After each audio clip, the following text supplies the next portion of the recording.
الرحمن الرحيم. الحمد للمحمود الواحد المعبود، حمدا يدوم سرمدا وليس يحصى عددا. ثم الصلاة دائما تشرى النبي الخاتمة، خير الورى محمدا ما طار طير وشدا.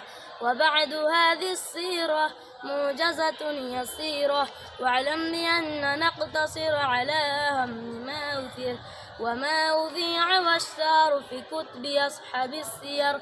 فمولد الرسول كان بعام الفيل، وفي ربيع اشتهر في غرة 12، وقبل مولد النبي بأشهر موت الأبي، ومرضعات اللبن منهن أم أيمن، ثويبة حليمة الرائم الرحيمة. وكان شق صدره في 4 من عمره، وبعد ماتت أمه فزاد فيها يتمه. لكن عبد المطلب رعى رعاية المحب، وعمه من أده رعاه بعد جده. وكان نعم الوالد الدافع المساند، فسار نحو الشام متاجرا في عامه، ومعه محمد يحفظه ويسعد. سار به لما رحل ينزله حيث نزل، فأبصروا السحابة تظلل الركابا، فصادفوا بحيرا العالم حريرا، فقال رد أحمد أخشى عليه الحسدا. وكان شرف الورى في عمر 12، وسار للتجارة للحرة المختارة خديجة ذات الحسب شريفة جدا وأب. وكان عمر المصطفى 25 وفاة، في مكة نشأته وذاع فيها صيته، سموه عن يقيني بالصادق الأمين. ومشهد الرسول بها حلف الفضول، أعان في البناء للكعبة الغراء، وحكموه في الحجر كما بذا صح الخبر. وعمره 5 مدت بعد 3 انقضت، ثم قضى تزويجه بأمنا خديجة، فكان منها القاسم وزينب وفاطم. كذاك عبد الله رب الجبين الزاهي، وأم كلثوم كذا رقية النفح الشدى.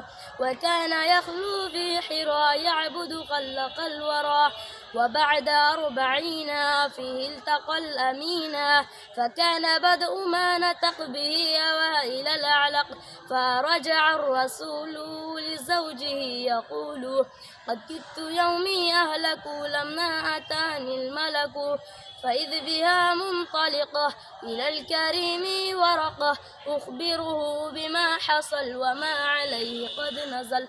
فقال بعدما استمع يا ليتني فيها جذع، ثم دعا سرا إلى دين الهدى ممتثلا.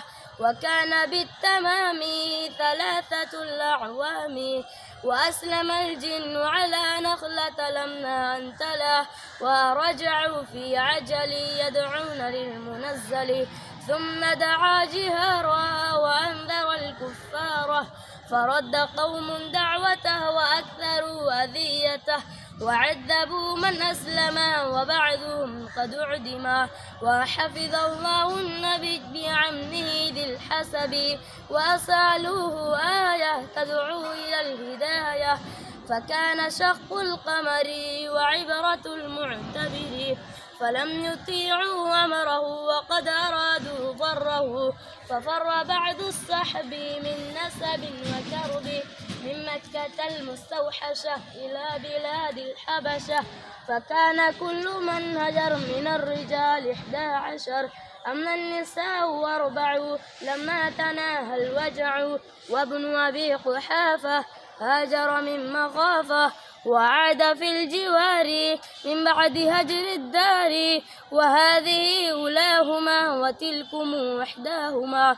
ثم تلا النجم وقد في آخر النجم سجد، فسجد الكل معه وكل من قد سمعه. فعاد بعض من هجر إذ أنه سل الخطر.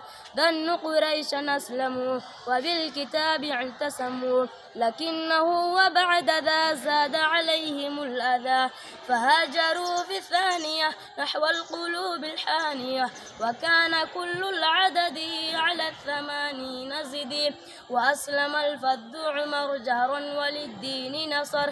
ثم حصار الشعب من أكلهم والشرب، فدام عامين معا ذاقوا الظنا والوجع، ومات بعد عمه فزاد فيه غمه.